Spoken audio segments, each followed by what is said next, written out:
നമസ്കാരം. മാനവരാശിയുടെ ചരിത്രത്തിലെ തന്നെ ഏറ്റവും വലിയ കുടിയൊഴിപ്പിക്കൽ മഹാമഹത്തിന് സാക്ഷ്യം വഹിക്കുകയാണ് ലോകം ഇപ്പോൾ.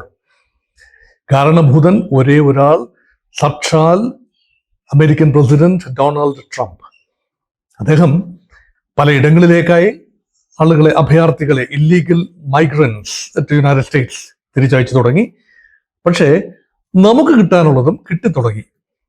ഇപ്പോൾ ഒരു C-17 അമേരിക്കൻ മിലിറ്ററി എയർക്രാഫ്റ്റ് 200ഓളം ഇന്ത്യൻ അഭയാർത്ഥികൾ എന്ന് പറഞ്ഞത് ശരിയല്ല, ഇന്ത്യൻ മൈഗ്രൻസിനെ വഹിച്ചുകൊണ്ട് അമൃത്സറിലേക്ക് പറന്നിറങ്ങിയിരിക്കുകയാണ്. എന്താണ് ഇതിൽ നിന്നും മനസ്സിലാക്കേണ്ടത്? നമുക്കറിയാം, അമേരിക്കയിലേക്ക് കുടിയേറുന്ന ആളുകൾ പല റൂട്ടിലാണ് അമേരിക്കയിൽ എത്തുന്നത്. പ്രത്യേകിച്ച് ഇന്ത്യയിൽ നിന്ന് കുടിയേറുന്നവർ വർക്ക് വിസയിൽ എത്തുന്നവരുണ്ട്. അവർ ടെക്നിക്കലി ക്വാളിഫൈഡ്, പ്രൊഫഷണലി എക്വിപ്ഡ് ആൾക്കാരാണ്. അവര് H-1B വിസ ഉൾപ്പെടെയുള്ള സംവിധാനങ്ങളുമായി, വർക്ക് വിസ ഉൾപ്പെടെയുള്ള സംവിധാനങ്ങൾ, ആശ്രിത വിസ ഉൾപ്പെടെയുള്ള സംവിധാനങ്ങളുമായി നിയമപരമായി അവിടെ പറന്നിറങ്ങുന്നു. അവരവിടെ ജോലി ചെയ്യുന്നു. അവർ നന്നായി സ്വീകരിക്കപ്പെടുന്നു. അവർക്ക് അവിടെ കുടുംബമായി താമസിക്കാനുള്ള അന്തരീക്ഷമുണ്ട്. അമേരിക്ക വെൽക്കംസ് ദം, അതിൽ സംശയമില്ല. അവരെ ആരും തന്നെ കുടിയിറക്കില്ല. രണ്ടാമത്തെ വിഭാഗം സ്റ്റുഡന്റ് വിസയിൽ എത്തുന്നവരാണ്. വലിയ ആളുകൾ, ലക്ഷക്കണക്കിന് വിദ്യാർത്ഥികളാണ് അമേരിക്കൻ യൂണിവേഴ്സിറ്റികളിൽ ഉപരിപഠനത്തിനായി എത്തുന്നത്. അവർക്ക് അവിടെ താമസിച്ച് പഠിക്കാനുള്ള സംവിധാനമുണ്ട്. സ്കോളർഷിപ്പോടുകൂടി എത്തുന്നവരുണ്ട്, അതില്ലാതെ എത്തുന്നവരുണ്ട്. അവർക്ക് ആഴ്ചയിൽ 20 മണിക്കൂർ വീതം യൂണിവേഴ്സിറ്റി ക്യാമ്പസിൽ നിയമാനുസൃതം ജോലി ചെയ്ത് അത്യാവശ്യം പോക്കറ്റ് മണി സംഘടിപ്പിക്കാനുള്ള നിയമപരമായ അവസരവുമുണ്ട്. മൂന്നാമത്തെ വിഭാഗം എന്ന് പറയുന്നത് അനധികൃത കുടിയേറ്റക്കാരുടെ ലിസ്റ്റ് അവിടെ തുടങ്ങുകയാണ്. ഈ രണ്ടും നേരിട്ട് പോകുന്നവരാണ്. അല്ല എങ്കിൽ അവിടെ ഓൾറെഡി താമസമുള്ളവർ ഫയൽ ചെയ്ത് കൊണ്ടുപോകുന്ന ആളുകളാണ്. അതെല്ലാം നിയമപരമാണ്. പക്ഷേ അടുത്ത കാറ്റഗറി അപകടകരമായ ഒരു കാറ്റഗറിയാണ്. നമ്മുടെ ആളുകൾ പലരും പഞ്ചാബിൽ നിന്നും, ബീഹാറിൽ നിന്നും, പ്രത്യേകിച്ച് നരേന്ദ്രമോദിയുടെ തന്നെ സംസ്ഥാനമായ ഗുജറാത്തിൽ നിന്നും ഒക്കെ ആഫ്രിക്കൻ രാജ്യങ്ങളിലും മറ്റിടങ്ങളിലും ചെന്ന് പെട്ടതിന് ശേഷം അവിടെ നിന്നും യാത്രാരേഖകളുമായി അമേരിക്കയിൽ എത്തിപ്പെടുന്നവരുണ്ട്. അവരും അവരുടെ യാത്രാരേഖകളൊക്കെ ഉണ്ട്. അങ്ങനെ ചെന്ന് ചേരുന്ന ആളുകൾ routed through Kenya, Tanzania, Uganda, South Africa, അങ്ങനെയൊക്കെയുള്ള റൂട്ടഡ്, അത് ഈ തലമുറയിൽ തുടങ്ങിയതല്ല, 2 തലമുറ മുൻപ് തന്നെ അങ്ങനെ ഒരു കുടിയേറ്റം സംഭവിക്കുന്നുണ്ട്. അങ്ങനെ പല സമയങ്ങളിലായി കുടിയേറുന്നവർ ആരും തന്നെ ഇന്ത്യയിൽ നിന്ന് അമേരിക്കയുടെ അതിർത്തി കടന്ന് നുഴഞ്ഞു കയറാനാവില്ല എന്ന് നമുക്കറിയാം. കാരണം അമേരിക്കയും ഇന്ത്യയും തമ്മിൽ അതിർത്തിയില്ല എന്നത് തന്നെ. മെക്സിക്കോയിൽ നിന്നും ഫിസിക്കൽ ബോർഡേഴ്സ് കടന്ന് എത്തുന്നത് പോലെ അല്ല ഇന്ത്യയിൽ നിന്നുള്ള കുടിയേറ്റം എന്ന് വ്യക്തം.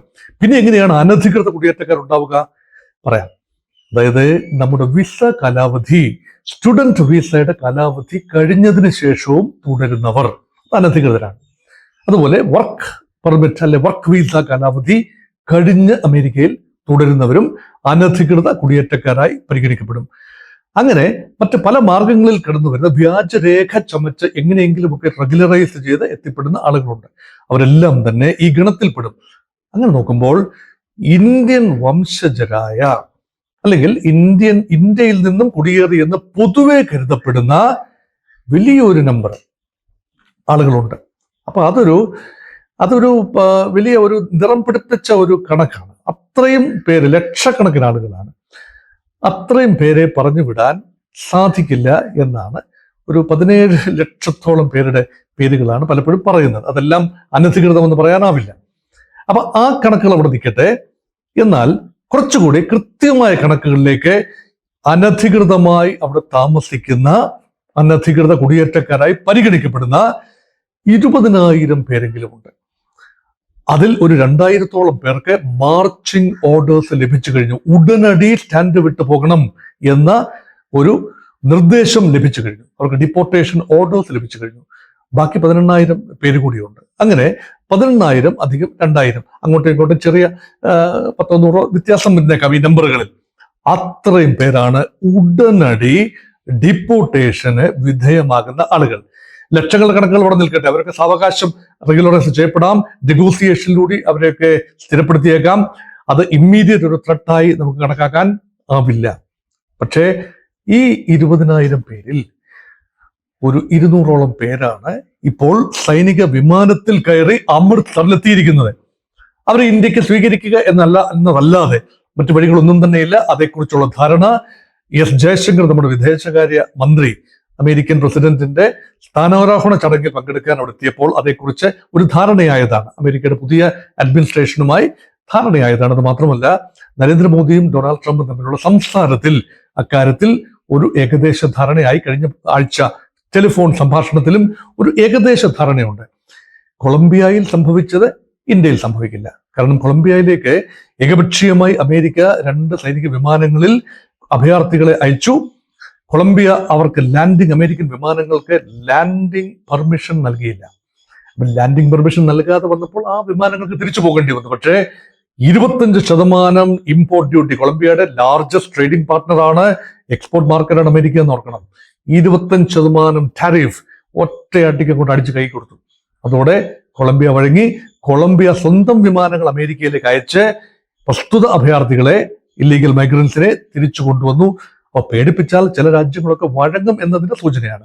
മെക്സിക്കോയുമായും അങ്ങനെ ചില തർക്കങ്ങൾ ആദ്യം ഉണ്ടായിരുന്നു എങ്കിലും ഇപ്പോൾ സുഗമമായി മെക്സിക്കോയിലേക്ക് അനേക വിമാനങ്ങൾ അമേരിക്കയിൽ നിന്നും പറക്കുന്നു. മെക്സിക്കോയിലേക്ക് ആളുകളെ തിരിച്ചയക്കുന്നു. അത് വിജയകരമായി തുടരുന്നു. അപ്പൊ ഇന്ത്യയിലേക്ക് ഒരു വിമാനവും വരില്ല എന്ന സങ്കല്പമാണ് ഇവിടെ പൊളിഞ്ഞു വീഴുന്നത്. അപ്പൊ ഇതിൽ നിന്ന് നമ്മൾ മനസ്സിലാക്കേണ്ടത് എന്താണ്? ഇനി മുതൽ അമേരിക്കയിലേക്ക് കുടിയേറണം എന്ന് ആഗ്രഹിക്കുന്നവർ ചെറിയ ചൊടുക്കുപണികളിലൂടെ അത് സാധ്യമാവില്ല. ജെനുവിൻ പ്രൊഫഷണൽ ആണെങ്കിൽ അമേരിക്ക അവരെ സ്വീകരിക്കും, കട്ടായം. അത് ട്രംപിന്റെ നയമാണ്. അതേസമയം ഏതെങ്കിലും വിധേന അമേരിക്കയിൽ ടൂറിസ്റ്റ് വിസയിലോ ട്രാവൽ വിസയിലോ ഏതെങ്കിലും വിസയിൽ എത്തിപ്പെട്ട്, കുടുംബസമേതം എത്തിപ്പെട്ട് അവിടെ നിങ്ങൾക്കൊരു മകനോ മകളോ ജനിക്കുകയാണെങ്കിൽ natural citizens right, citizenship by birth, ആ നിയമം, ആ ഒരു അവകാശം പൂർണ്ണമായി ട്രംപ് എടുത്തു കളഞ്ഞിരിക്കുന്നു. അത് വലിയൊരു നിയമപ്രശ്നമാണ്, വലിയൊരു ധാർമ്മിക പ്രശ്നമാണ്. ആ മക്കൾക്ക് അമേരിക്കൻ പൗരത്വം ഉണ്ടായിരിക്കുകയും അവരുടെ പേരൻസിനെ പിന്തള്ളുകയും ചെയ്താൽ അതിനേക്കാൾ വലിയ കുഴപ്പമാണ്. അതുകൊണ്ട് പേരൻസിനെയും പിന്തള്ളുന്നു, മക്കളെയും പിന്തള്ളുന്നു. അങ്ങനെ അമേരിക്കയെ വെടിപ്പാക്കി എടുക്കാനുള്ള, വെടിപ്പ് വിത്തിൻ കോട്ട്സ് ആക്കി എടുക്കാനുള്ള തത്രപ്പാടിലാണ് ട്രംപ്. എത്രത്തോളം രാജ്യാന്തര ബന്ധങ്ങൾ സുഗമമായി നടക്കും എന്ന് കണ്ടറിയേണ്ട കാര്യമാണ്. ഇന്ത്യയുമായുള്ള ഈ ഒരു കൊടുക്കൽ വാങ്ങൽ അല്ലെങ്കിൽ ഇങ്ങോട്ടുള്ള വാങ്ങൽ, ഇപ്പോഴത്തെ വാങ്ങൽ സുഗമമായി നടന്നില്ല എങ്കിൽ തീർച്ചയായും 2 രാജ്യങ്ങൾക്കും ഒരുപോലെ തന്നെ നഷ്ടമുണ്ടാകും. ഒന്ന്, ഭാരതത്തിലെ വലിയ അമേരിക്ക മോഹവുമായി, വിദേശ മോഹവുമായി നിൽക്കുന്ന ആളുകളുടെ സ്വപ്നങ്ങൾക്ക് മേൽ വലിയ കരുനിഴലാണ്. അതൊന്ന്. തിരിച്ച് ഇൻഡോ അമേരിക്കൻ വ്യാപാരത്തെ അത് ബാധിക്കും. നോക്കൂ, ഇന്ത്യയുടെ ഏറ്റവും വലിയ വ്യാപാര പങ്കാളികളിലൊന്നാണ് അമേരിക്ക.